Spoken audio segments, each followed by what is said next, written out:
Hello friends, welcome to Royal Study. दोस्तों, आज के इस वीडियो में आरपीएफ कांस्टेबल 2024 के स्पेशल एग्जाम का नेक्स्ट प्रैक्टिस सेट हम आपके लिए लेकर आ चुके हैं। आज के इस वीडियो में हम फोर्थ प्रैक्टिस सेट कवर करने वाले। इससे पहले हम 3 प्रैक्टिस सेट आपको कवर करवा चुके हैं, जिनकी हमने प्लेलिस्ट भी बना दी है, तो आप जरूर से जाकर चेकआउट कर लीजिएगा। गाइस, जैसा कि आप सभी को बताइए, आपका जो कुल पूर्णांक है ये 120 नंबर का पेपर रहता है। 120 क्वेश्चन आपके रहते हैं। आपको जो टोटल टाइम है इसमें 90 मिनट समय दिया जाता है। क्लियर है। और आपको पेपर सोल्व करने के लिए कुछ दिशा निर्देश भी दिए जाते हैं। तो दिशा निर्देश क्या क्या रहे? सभी प्रश्न हल करना अनिवार्य है। सभी प्रश्नों को ध्यानपूर्वक पढ़े और हल करें। पेपर को हल करने के बाद में अपना स्कोर हमें कमेंट करके जरूर से बताइएगा। तो ये सारी चीजें हैं। इसी के साथ में हम इस वीडियो को स्टार्ट करते हैं। वीडियो को लाइक और शेयर नहीं किया तो कर दीजिएगा, चैनल को सब्सक्राइब भी कर लीजिएगा। साथ साथ पीडीएफ के बारे में बता देते हैं। आप सभी लोगों का काफी ज्यादा रहता है कि पीडीएफ कहाँ पर मिलेगी, तो टेलीग्राम की लिंक डिस्क्रिप्शन में डलिए, जाकर ज्वाइन कर लीजिएगा, वहां पर आपको पीडीएफ मिल जाएगी। पहला प्रश्न आपकी स्क्रीन पर आ चुका है। हमारा आज का प्रैक्टिस सेट का पहला प्रश्न है, निम्नलिखित में से कौन सा हड़प्पा स्थल हरियाणा में स्थित है? हरियाणा में इनमें से जो हड़प्पा स्थल है इसका नाम आपको बताना है। तो यहाँ पर जो राखीगढ़ है, राखीगढ़ या फिर राखीगढ़ी इसको कहा जाता है, ये बेसिकली हरियाणा में देखने को मिलता है। तो राखीगढ़ी हरियाणा में है। इसके अलावा कालीबंगा की बात करें तो कालीबंगा कहाँ पर है? तो कालीबंगा है राजस्थान में। ये राजस्थान में है और ये है हरियाणा में। हरियाणा, ध्यान रखिएगा। इसके अलावा अगर अपन बात करें लोथल की, तो लोथल आप सभी को बताइए ये गुजरात में है। और धोलावीरा कहाँ है? तो धोलावीरा भी गुजरात में ही स्थित है। तो ये 3-4 आपको याद रखना है। अगर कल से आपसे पूछे जाए कि कालीबंगा जो है, हड़प्पा स्थल कालीबंगा किस राज्य में स्थित है, तो राजस्थान में है। लोथल गुजरात में है। राखीगढ़ी हरियाणा में है और धोलावीरा है गुजरात में। तो ये सारे आप याद रखिएगा। आइए नेक्स्ट बात करते हैं अगले क्वेश्चन की। अगला क्वेश्चन है, एक सेल्ट नवपाषाण काल से है। एक सेल्ट नवपाषाण काल से है। आपका करेक्ट आंसर क्या रहेगा? देखिए, यहां पर आपका जो करेक्ट आंसर हो जाएगा, ये एक उपकरण रहेगा। एक उपकरण, एक सेल्ट नवपाषाण काल से एक उपकरण है। याद रखिएगा, आपका यहां से करेक्ट आंसर हो जाएगा। अब यहाँ पर थोड़ी सी डिटेल हमें यहाँ पर बताने की जरूरत होगी, तभी आप इस क्वेश्चंस को अच्छे से समझ पाएंगे। देखिएगा, सेल्ट जो है ये नवपाषाण काल का एक उपकरण है बेसिकली। तो यही क्वेश्चन बना है कि सेल्ट क्या है नवपाषाण काल का, तो ये एक उपकरण है। नवपाषाण काल जो शब्द है ये पाषाण युग के अंतिम चरण को बेसिकली दर्शाता है। और 3 अलग अलग जो अवधि है इसकी मानी जाती हैं। यहाँ पर 3 अलग अलग जो अवधि है इसको अलग अलग नामों से जाना जाता है। जैसे कि एक को पूरा पाषाण काल कहा जाता है, या पूरा पाषाण इसको कहा जाता है, यानी कि पुराना पाषाण युग जो है इसको पूरा पाषाण बोला जाता है। मध्य पाषाण युग को कहा जाता है।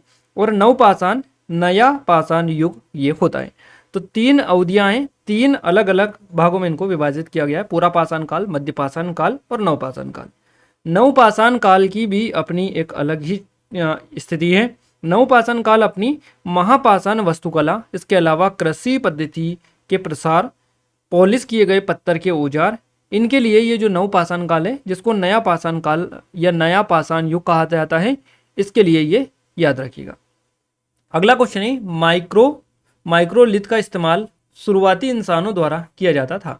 सिक्के, पत्थर के औजार, कपड़े, मिट्टी के बर्तन। आपको यहाँ पर क्लिक करना है, आपका करेक्ट आंसर किसके साथ में जाएगा? तो माइक्रोलिथ का जो इस्तेमाल है शुरुआती इंसानों द्वारा किया जाता था पत्थर के औजार के लिए। पत्थर के औजार में यहाँ पर आपका करेक्ट आंसर हो जाएगा। माइक्रोलिथ जो है ये प्रारंभिक मनुष्यों द्वारा उपयोग किए जाने वाला एक तरह का पत्थर के ये औजार थे। तो यहीं पर आपका ये बेसिकली बना है कि माइक्रोलिथ जो है इसका इस्तेमाल शुरुआती इंसानों द्वारा किया जाता था। तो ये क्या है? पत्थर के औजार ये हुआ करते थे, माइक्रोलिथ इनको कहा जाता है। माइक्रो जो लिथ है इनका उपयोग भाले के बिंदुओं और तीर जो है इनके निशान, इनमें किया जाता था माइक्रोलिथ का इस्तेमाल। अब इन उपकरणों की अगर अपन बात करें तो इनमें बड़े जानवरों के मांस सहित नए खाद्य पदार्थों को काटने और कुचलने और उन तक पहुंच के लिए बेसिकली माइक्रोलिथ जो है इनका इस्तेमाल किया जाता था। अगला क्वेश्चन है, निम्नलिखित में से कौन सा भारत में पुरातात्विक महत्व का एक पूरा पाषाण स्थल है? आपका करेक्ट आंसर यहां से क्या हो जाएगा? जल्दी से क्लिक करिएगा। निम्नलिखित में से कौन सा भारत में पुरातात्विक महत्व का एक पूरा पाषाण स्थल है? करेक्ट आंसर यहां पर हुनासगी रहेगा। हुनासगी आपका करेक्ट आंसर हो जाएगा। हुनासगी जो पूरा तात्विक महत्व का पूरा पाषाण स्थल है ये बेसिकली भारत में। क्लियर है। यहाँ पर गाइस पुराने पाषाण युग के पत्थर काटने के उपकरण मिले हैं और यहाँ पर रखे गए हैं। ये सारे उपकरण यहाँ पर आपको देखने को मिलते हैं। नेक्स्ट क्वेश्चन है आपका, हड़प्पा सभ्यता के लिए निम्नलिखित स्थलों में से कौन सा पाकिस्तान में स्थित नहीं है? हड़प्पा सभ्यता का कौन सा स्थल पाकिस्तान में स्थित नहीं है? कोट डीजी चंद, चनहुदड़ो, सार्टुघई और बालाकोट। अब यहाँ पर सार्टुघई जो है ये पाकिस्तान में स्थित नहीं है। हड़प्पा सभ्यता की सार्टुघई जो है ये बेसिकली साइट पाकिस्तान में स्थित नहीं है। हड़प्पा सभ्यता सोधाई स्थल उत्तरी अफगानिस्तान का जो दरकड़ है इसमें मौजूद है। तो ये आप याद रखिएगा, ये यहाँ पर जो है ये पाकिस्तान में नहीं है, बाकी कोट डीजी, टनहुदड़ो और बालाकोट ये सारे पाकिस्तान में स्थित हैं। अगला क्वेश्चन है हमारा, निम्नलिखित में से कौन सा हड़प्पा स्थल अफगानिस्तान में स्थित है? अफगानिस्तान में स्थित है, अभी हमने आपको बताया है। यहाँ पर देखिए, ये जो सार्टुघई है ये कहाँ नहीं है, ये पाकिस्तान में नहीं है। तो ये कहाँ पर है? सार्टुघई जो है ये बेसिकली आपको देखने को मिलता है अफगानिस्तान में। तो ये सार्टुघई आपका यहाँ से करेक्ट आंसर हो जाएगा, ये है अफगानिस्तान में स्थित। क्लियर है? सार्टुघई हड़प्पा स्थल अफगानिस्तान में होने के साथ साथ ये हड़प्पा काल की एक व्यापारिक चौकी थी सार्टुघई। क्लियर है? और आसपास का जो क्षेत्र है इसमें लेपिस लाजूरी खानों जो थी इनसे एक जुड़ी हुई ये जो क्षेत्र है ये माना जाता था इस टाइम पर, और इसका संबंध था अफगान कीमती सामानों से। साथ ही यहाँ पर टीन व्यापार के लिए स्पेशली जाना जाता था, जो कि अफगानिस्तान में पाया जाता था उस टाइम पर। ऊंट व्यापार से भी इसका संबंध रहा है सार्टुघई का। चलिए नेक्स्ट क्वेश्चन देखते हैं, निम्नलिखित में से कौन हड़प्पा का शहर है? इसमें से कोसल, लुम्बिनी, धोलावीरा और हम्पी। तो आई थिंक आप सभी ने पहचान लिया होगा, आपका करेक्ट आंसर धोलावीरा हो जाएगा। हड़प्पा का शहर जो है ये धोलावीरा है। हड़प्पा के शहरों में आधुनिक पाकिस्तान में हड़प्पा, गनेरीवाला और मोहनजोदारो, इसके अलावा आधुनिक भारत में धोलावीरा, इसके अलावा कालीबंगा, राखीगढ़ी, रोपड़ और लोथल ये शामिल है। तो यहाँ पर आपको आधुनिक पाकिस्तान में हड़प्पा, गनेरीवाला और मोहनजोदड़ो हैं। और आधुनिक भारत की अगर अपन बात करें तो इसमें धोलावीरा, कालीबंगा, राखीगढ़ी, लोथल और रोपड़ ये इसमें शामिल है। यहाँ पर हमने आपको ये इसलिए बताया ताकि आपसे अगर क्वेश्चन बने कि आधुनिक पाकिस्तान में कौन सा है और आधुनिक भारत में कौन सा है तो आप आसानी से यहाँ पर क्लिक कर पाए। सिंधु घाटी सभ्यता की बात करें तो सिंधु घाटी सभ्यता या सिंधु सभ्यता को ही सिंधु घाटी सभ्यता कहा जाता है और इसको ही हड़प्पा सभ्यता भी कहा जाता है। तो कंफ्यूज नहीं होना है, जैसे भी क्वेश्चंस बने आप आसानी से बता दीजिएगा। अब ये सिंधु घाटी सभ्यता क्या है? ये भारतीय उपमहाद्वीप की सबसे पुरानी ज्ञात शहरी संस्कृति है। याद रखिएगा, हड़प्पा सभ्यता या सिंधु घाटी सभ्यता। चलिए नेक्स्ट बात करते हैं, हड़प्पा वासियों को वर्तमान राजस्थान से कौन सी धातु प्राप्त हुई थी? यहाँ पर जो धातु मिली थी ये कॉपर मिली थी हड़प्पा वासियों को वर्तमान राजस्थान से। कॉपर जो तांबा है ये वर्तमान में राजस्थान से प्राप्त हुआ था। अब यहाँ पर भी एक स्थान है खेतड़ी, खेतड़ी अरावली रेंज। यहाँ पर खेतड़ी जो है यहाँ पर अरावली रेंज की तलहटी में ये स्थित है और तांबे की जो खान है इसके लिए स्पेशली ये खेतड़ी जाना जाता है जो कि राजस्थान में है। तो यहीं से कॉपर यानी कि तांबे की जो धातु है बेसिकली हड़प्पा वासियों को प्राप्त हुई थी वर्तमान। अगला क्वेश्चन है हमारा, प्राचीन सिंधु घाटी सभ्यता का एक प्रमुख शहर लोथल निम्नलिखित में से किस राज्य में स्थित है? लोथल जो है ये कहाँ पर है? अभी हमने आपको कवर करवाया है फर्स्ट क्वेश्चन में ही। लोथल जो देखने को मिलता है ये प्राचीन सिंधु घाटी सभ्यता का एक प्रमुख शहर है और ये है गुजरात में। तो गुजरात आपका बिल्कुल करेक्ट आंसर रहेगा। लोथल जो है ये प्राचीन सिंधु घाटी सभ्यता का एक प्रमुख शहर है जो कि गुजरात में। ये चीज़ तो आपको क्लियर याद रखना ही है। लोथल जो है ये सौराष्ट्र क्षेत्र के में साबरमती जो नदी है और उसकी सहायक नदी है भोगवा नदी। भोगवा नदी, तो भोगवा नदी और साबरमती नदी के बीच में ये स्थित है लोथल। सिंधु घाटी सभ्यता का बंदरगाह लोथल में बेसिकली पाया गया। कहाँ का पाया गया था? लोथल में पाया गया था सिंधु घाटी सभ्यता का बंदरगाह। इसकी जो पहली खुदाई हुई थी ये 1957 में हुई थी। किसने की थी? S.R. राव के द्वारा इसकी जो खुदाई है ये बेसिकली की गई थी 1957 में। तो याद रखिएगा। अगला क्वेश्चन है हमारा, सिंधु घाटी सभ्यता के निम्नलिखित में से कौन से स्थल सिंधु नदी के तट पर नहीं है? अब इनमें से कौन सा स्थल है सिंधु घाटी सभ्यता का जो सिंधु नदी के तट पर स्थित नहीं है? इसमें से चनहुदड़ो, मोहनजोदड़ो और कोट दीजी ये तीनों जो स्थल है ये स्थल स्थित है सिंधु घाटी के तट पर। बाकी इनमें से जो रोपड़ है ये सिंधु घाटी के तट पर स्थित नहीं है। तो आपका यहाँ से सी ऑप्शन करेक्ट आंसर रहेगा। रोपड़ जो है ये सिंधु नदी के तट पर ना होकर कौन सा नदी का तट पर है? तो सतलुज या सतलज जो नदी है इसके तट पर ये स्थित है। तो याद रखिएगा, काफी ज्यादा इंपॉर्टेंट ये है। अगला क्वेश्चन है, कुल कितने वेदांग हैं?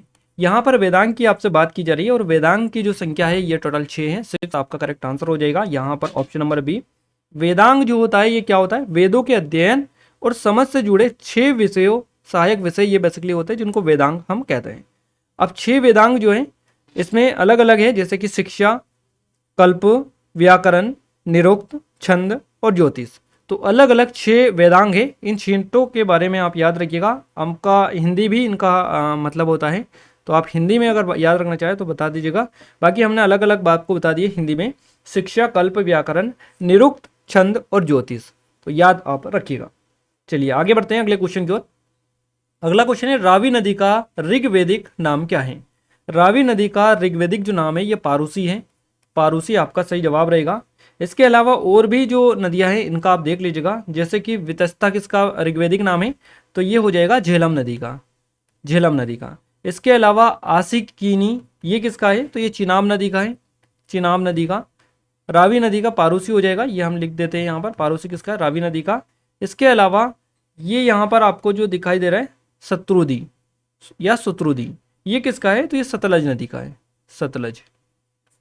याद रखिएगा, वितस्ता झेलम नदी, असिकिनी चिनाब नदी, सुतुर्दी सतलुज नदी, पारूसी ये है रावी नदी का। तो ये हमने आपको बता दिए, आप अच्छे से इनको नोट डाउन कर लीजिएगा। अगला क्वेश्चन है, निम्नलिखित में से कौन सा परिपक्व चरण का एक हड़प्पा स्थल है जो राजस्थान में स्थित है? अब यहाँ पर मांडा, कालीबंगन, चौहुदारो और नागेश्वर, 4 अलग अलग ऑप्शन आपको मिले हैं। आपने आई थिंक आसानी से क्लिक कर लिया होगा। यहाँ पर आपका करेक्ट आंसर किसके साथ में जाएगा, कालीबंगन के साथ में आपका करेक्ट आंसर चला जाएगा। ये एक हड़प्पा स्थल है, ध्यान रखिएगा, परिपक्व चरण का एक हड़प्पा स्थल है, ये राजस्थान में कालीबंगन। कालीबंगन जो है ये बेसिकली अगर इसकी राजस्थान में भी आपसे स्थिति पूछी जाए तो ये उत्तरी जो उत्तर पश्चिमी राजस्थान है, यहाँ पर भारत में सिंधु घाटी सभ्यता का एक प्राचीन स्थल बेसिकली इसको माना जाता है। हड़प्पा पूर्व और हड़प्पा जो दोनों अवशेष है इसमें ये शामिल है।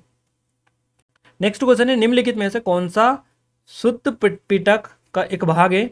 तो सुत्त पिटक का जो एक भाग है यहाँ पर आपका करेक्ट आंसर हो जाएगा यहाँ पर मज्जिमा निकाई, आपका बी ऑप्शन बिल्कुल करेक्ट आंसर रहेगा। नेक्स्ट क्वेश्चन है, पुरातात्विक स्थल सुरकोतदा किस राज्य में स्थित है? सुरकोतदा एक पुरातात्विक स्थल है और ये जो देखने को मिलता है, ये देखने को मिलता है आपको गुजरात में।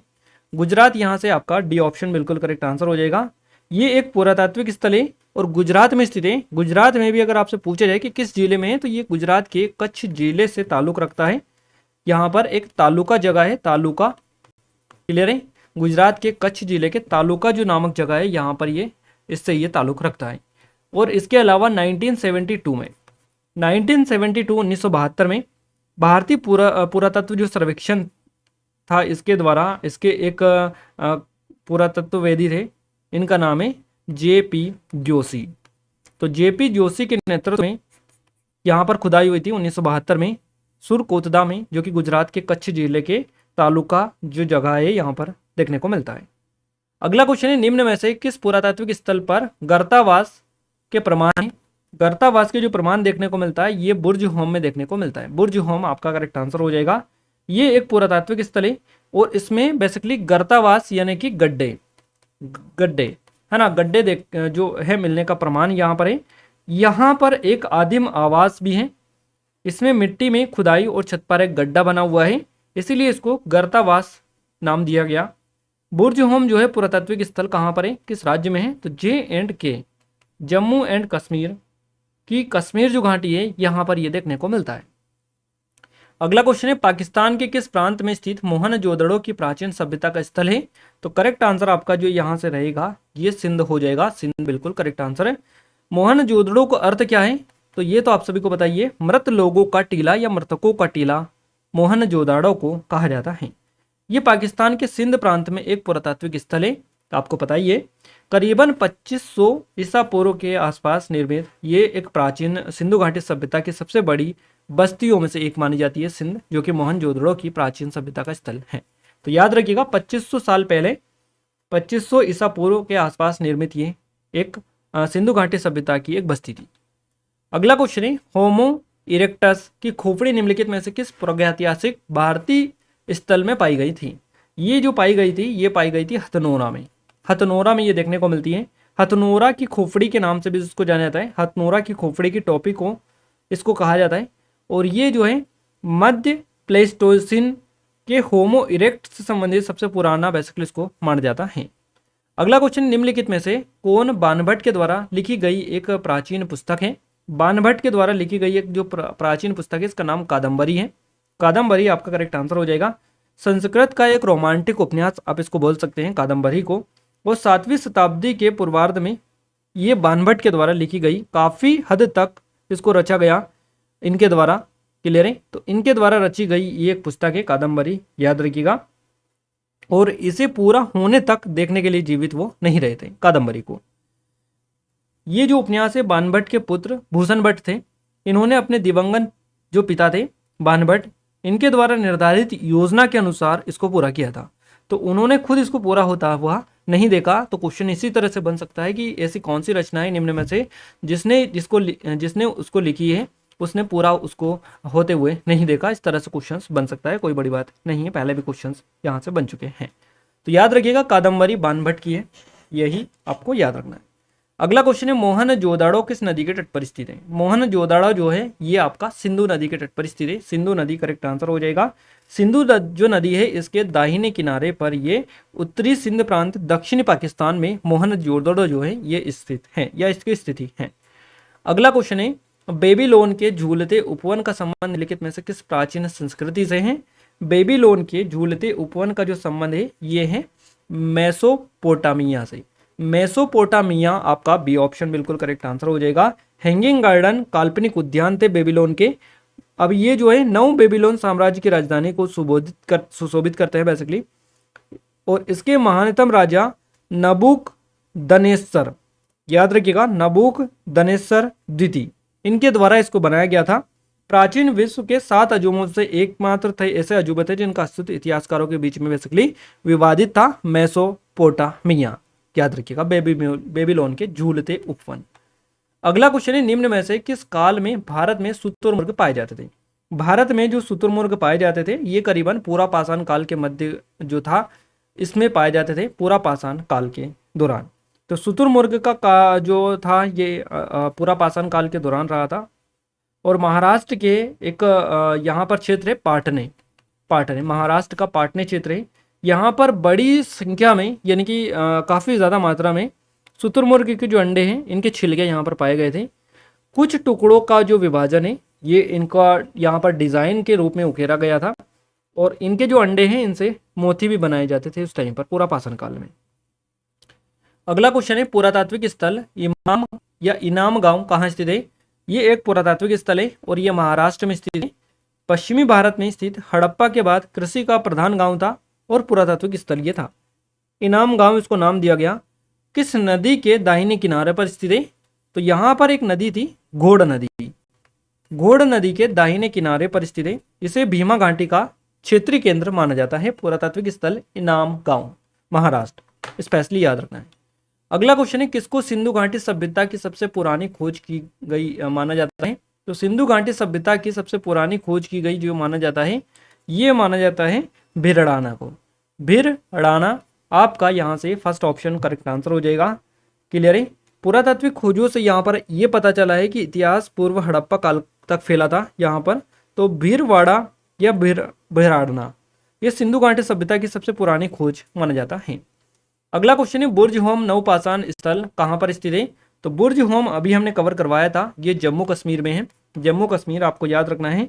नवपाषाण काल स्थल है ये, नवपाषाण स्थल है। यूनेस्को की जो विश्व धरोहर स्थल है इसमें शामिल है ये और करीबन 1800 मीटर की ऊंचाई पर है।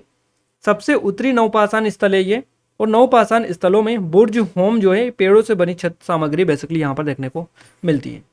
अगला क्वेश्चन है निम्नलिखित में से किस हड़प्पा युग के स्थल पर जुताई वाले क्षेत्र के प्रमाण मिले हैं? ये जो हड़प्पा स्थल है इसका नाम कालीबंगा है। अब यहाँ पर इसको भी हम कवर करवा चुके हैं आपको। ये कहाँ पर है? राजस्थान में आपको देखने को मिलता है कालीबंगा ने। क्लियर है? तो जुताई वाले क्षेत्र के प्रमाण यहाँ पर मिले हैं। नेक्स्ट क्वेश्चन है पनामा नहर जोड़ती है। पनामा नहर किसको किसको जोड़ती है? तो पनामा जो नहर है ये प्रशांत महासागर और अटलांटिक जो महासागर है इन दोनों को आपस में कनेक्ट करती है, याद रखिएगा। नेक्स्ट क्वेश्चन है प्राचीन भारत में किस वंश का शासनकाल स्वर्णयुग कहा जाता था? तो ये जो कहा जाता था ये गुप्त काल को कहा जाता था। गुप्त काल जो है प्राचीन भारत में गुप्त का जो वंश था इसके शासनकाल को स्वर्ण युग की संज्ञा दी गई थी। आपका सी ऑप्शन करेक्ट आंसर हो जाएगा। चलिए नेक्स्ट क्वेश्चन है सौर मंडल का कौन सा ग्रह हरा ग्रह कहलाता है या हरा ग्रह कहा जाता है? तो ये हरा जो ग्रह है ये वरुण को कहा जाता है, वरुण ग्रह को। अगला क्वेश्चन है भगवत गीता का सर्वप्रथम अंग्रेजी अनुवाद किसके द्वारा किया गया था? भगवत गीता का सबसे पहले अंग्रेजी में जो अनुवाद किया था चार्ल्स विलिंकिस के द्वारा किया गया था। विलिंकिस के द्वारा, आपको याद रखना है इनका नाम, क्योंकि यहां से क्वेश्चन ये बनता है। नेक्स्ट क्वेश्चन है लखनऊ में 1857 के विद्रोह का नेतृत्व किसने किया था? तो ये बेगम हजरत महल के द्वारा किया गया था। 1857 का विद्रोह का नेतृत्व लखनऊ में बेगम हजरत महल। राष्ट्रीय कवि रामधारी सिंह दिनकर को उनकी किस रचना के लिए ज्ञानपीठ पुरस्कार से सम्मानित किया गया था? सही जवाब हो जाएगा उर्वशी इनकी रचना है, इसके लिए इनको यह पुरस्कार दिया गया था। प्रधानमंत्री उज्ज्वला योजना का शुभारंभ कब हुआ था? सबको आपको बताना है, जल्दी से क्लिक करिएगा सभी को, क्योंकि यहां से क्वेश्चंस बनते हैं। 1 मई 2016 को 1 मई 2016 को प्रधानमंत्री उज्ज्वला योजना का शुभारंभ हुआ था। चलिए नेक्स्ट क्वेश्चन है देश किसी भी विधेयक को धन विधेयक घोषित करने का निर्णय लेते हैं, तो कौन लेते हैं? लोकसभा के अध्यक्ष, लोकसभा अध्यक्ष। अब यहां पर आपको क्वेश्चन इस तरह से भी बन सकता है कि धन विधेयक को धन विधेयक कौन घोषित कर सकता है या किसके द्वारा किया जाता है? तो लोकसभा जो अध्यक्ष है किसी भी विधेयक को धन विधेयक घोषित करने का निर्णय लेते हैं। अगला क्वेश्चन है सुंदरवन का डेल्टा निम्नलिखित में से किन नदियों द्वारा निर्मित है? सुंदरवन का जो डेल्टा है ये गंगा और ब्रह्मपुत्र, आपको स्पेशली याद ही रख लेना है, और आई थिंक आप सभी लोगों को ये पता होगा। चलिए नेक्स्ट क्वेश्चन है देश के बाद से भारत में आर्थिक सर्वेक्षण को केंद्रीय बजट से अलग कर दिया गया। तो ये जो किया गया था ये किया गया था 1964 के बाद से। 1964 के बाद से भारत में आर्थिक सर्वेक्षण को केंद्रीय बजट से अलग कर दिया गया था। आपका 1964 बिल्कुल करेक्ट आंसर हो जाएगा। भारतीय संविधान में फर्स्ट पास्ट द पोस्ट, सर्वाधिक मत प्राप्त व्यक्ति की विजय का प्रावधान किस देश के संविधान से अंगीकृत किया गया था? यह भारत के संविधान में जो लिया गया ये ब्रिटेन से लिया गया। फर्स्ट पास्ट द पोस्ट, सर्वाधिक मत प्राप्त व्यक्ति की विजय, यह प्रावधान लिया गया ब्रिटेन से। क्लियर है? अगला क्वेश्चन है अहमद शाह अब्दाली भारत में किस एशियाई देश से आया था? तो अहमद शाह अब्दाली जो आया था ये भारत में अफगानिस्तान से आया था। अफगानिस्तान, आपका यहां से सी ऑप्शन करेक्ट आंसर हो जाएगा। अगला क्वेश्चन है योजना पत्रिका का प्रकाशन किसके द्वारा होता है? योजना पत्रिका का प्रकाशन होता है सूचना और प्रसार मंत्रालय, सूचना एवं प्रसार मंत्रालय के द्वारा। डी ऑप्शन करेक्ट आंसर हो जाएगा। संविधान सभा जिसने भारतीय संविधान का निर्माण किया था, गठन किया गया था, तो इसका जो गठन किया गया था किसके तहत किया गया था? कैबिनेट मिशन प्लान के अंतर्गत जो संविधान सभा है इसका गठन किया गया था। किसने स्वराज पार्टी के निर्माण के लिए करने के लिए, अब देखिए यहां पर कांग्रेस के अध्यक्ष पद से त्यागपत्र दिया था। इस तरह से यहां पर आपको इससे पहले भी क्वेश्चन बना है और आज भी ये क्वेश्चन बना है। तो ये जो दिया था ये चित्तरंजन दास ने दिया था, याद रखिएगा। स्वराज पार्टी के निर्माण करने के लिए कांग्रेस के अध्यक्ष पद से जो त्यागपत्र दिया था ये चित्तरंजन दास ने दिया था, आपको याद रखना है। अगला क्वेश्चन है तुलनात्मक सुलाभ के सिद्धांत के प्रतिपादन का श्रेय इनमें से किस लोकप्रिय हस्ती को दिया जाता है? ये जो सिद्धांत का श्रेय दिया जाता है ये डेविड रिकार्डो को जाता है, याद रखिएगा। कर्मचारी राज्य बीमा निगम किससे संबंध कर्मचारियों को चिकित्सा लाभ के संबंध में सामाजिक सुरक्षा प्रदान नहीं करता है? तो ये बहुराष्ट्रीय निगम से रिलेटेड जो कर्मचारी है या फिर कर्मचारी है इनको चिकित्सा लाभ के संबंध में सामाजिक सुरक्षा प्रदान नहीं करता है। अगला क्वेश्चन है इस वर्ष भारत ने भारत छोड़ो आंदोलन की कौन सी वर्षगांठ मनाई? तो ये जो मनाई ये मनाई 80वीं वर्षगांठ मनाई, याद रखिएगा। राष्ट्रमंडल खेल 2022 में पीवी सिंधु ने बैडमिंटन में महिला एकल मुकाबले में कौन सा पदक जीता? तो इनके द्वारा यहाँ पर स्वर्ण पदक जीता गया, गोल्ड मेडल, याद रखिएगा। अगला क्वेश्चन है चीफ जुडिशियल मजिस्ट्रेट पद का हिंदी रूप क्या होता है? चीफ जुडिशियल मजिस्ट्रेट, सीजे। तो यहां पर आपका जो करेक्ट आंसर हो जाएगा ये हो जाएगा यहां पर मुख्य न्यायिक दंडाधिकारी, आपका यहां से फर्स्ट ऑप्शन करेक्ट आंसर चला जाएगा। एग्जीक्यूटिव मजिस्ट्रेट पद का हिंदी नाम क्या होता है? Executive magistrate. क्लियर है? तो इसका होता है कार्यपालिक या कार्यपालक दंडाधिकारी, आपका यहां से फर्स्ट ऑप्शन जो है करेक्ट आंसर हो जाएगा। त्वचा के नीचे और आंतरिक अंगों के बीच डेस ऊतक बनता है। तो त्वचा के नीचे और आंतरिक अंगों के बीच में जो ऊतक बनता है इसका नाम है वसा ऊतक, इसको बोला जाता है वसा ऊतक। बी ऑप्शन से जवाब रहेगा। शीतल पेय में शामिल है कार्बोनिक एसिड से जवाब हो जाएगा। ईका सिलिकॉन को किसके नाम से जाना जाता है? तो ईका सिलिकॉन को जर्मेनियम के नाम से जाना जाता है। सी ऑप्शन करेक्ट आंसर हो जाएगा। चलिए अगला क्वेश्चन है, जब तत्वों को परमाणु भारों के बढ़ते क्रम में व्यवस्थित किया जाता है तो बीच वाले तत्व का परमाणु भार अन्य दो तत्वों के परमाणु भारों का लगभग औसत होता है। इस नियम को किस नाम से जाना जाता है? इस नियम को बोला जाता है यहाँ पर डाबेराइनर का त्रिक का नियम इसको कहा जाता है। सी ऑप्शन करेक्ट आंसर रहेगा। चलिए नेक्स्ट क्वेश्चन है हमारा, ऊतक का निर्माण मृत कोशिकाओं के संयोजन से होता है। कौन से ऊतक का निर्माण होता है मृत कोशिकाओं के संयोजन से? तो स्क्लेरेना काइमा, ये एक तरह का ऊतक है, इसका निर्माण होता है मृत कोशिकाओं के संयोजन से। तो स्क्लेरेना काइमा आपका करेक्ट आंसर यहाँ से फर्स्ट ऑप्शन ही हो जाएगा। क्लियर है गाइज, यहाँ पर हमने 50 क्वेश्चंस आपको कवर करवा दिया। अब इन 50 में से आपने कितने अटेम्प्ट कर किए हैं जरूर से कमेंट में कमेंट करके आप बताइएगा। क्लियर है, और आपके लिए क्वेश्चन ऑफ द डे भी हम लेकर आए। क्वेश्चन ऑफ द डे है आपका, मोहनजोदड़ो किस नदी के तट पर स्थित है? जल्दी से आप बताइएगा, इसका सही जवाब आपका क्या हो जाएगा? मोहनजोदड़ो जो है किस नदी के तट पर स्थित है? जल्दी से कमेंट में कमेंट करके बताइएगा। Question of the day Q और डी लिख दीजिएगा और आंसर लिख दीजिएगा आगे कि कौन सा होगा, तो हमें पता चल जाएगा कि आपने किस क्वेश्चन का आंसर दिया है, क्वेश्चन ऑफ द डे का दिया है। क्लियर है, और इस वीडियो के पीडीएफ के लिए आप टेलीग्राम को ज्वाइन कर लीजिएगा, एप्लीकेशन को डाउनलोड कर लीजिएगा। दोनों की लिंक आपको इस वीडियो का डिस्क्रिप्शन में मिल जाएगी। वहाँ पर आपको व्यवस्थित रूप से सारी वीडियोस की लिंक भी डली है। जो भी अपडेट आता है वैकेंसी से रिलेटेड, नई वैकेंसी से रिलेटेड या किसी से भी रिलेटेड, तो हम टेलीग्राम पर ही अपडेट करते हैं, तो जाकर आप ज्वाइन कर लीजिएगा। और गाइज अगर ये सीरीज आपको पसंद आ रही है तो आप सब भी अपना कमेंट में कमेंट करके जरूर से बताइएगा, और ज़्यादा से ज़्यादा इस वीडियो सीरीज को शेयर करें ताकि हमें सपोर्ट मिले, मोटिवेशन मिले, ज़्यादा से ज़्यादा लोग हमारे साथ जुड़ पाए और हम इस सीरीज को एक एडवांस तरीके से आपको सारी चीज़ें कवर अच्छे से और तरीके से कवर करवा पाए। क्लियर है, तो आप जरूर से चैनल को सब्सक्राइब कर लीजिए। सब्सक्राइब नहीं किया तो बेल आइकन को ऑल पर सेलेक्ट करके बेल आइकन को जरूर से प्रेस कर लीजिएगा ताकि जो भी नया वीडियो है सबसे पहले आप सभी के पास में पहुंच पाए। तो मिलते हैं हमारे नेक्स्ट स्टडी वीडियो में, तब तक के लिए जय हिंद, वंदे मातरम।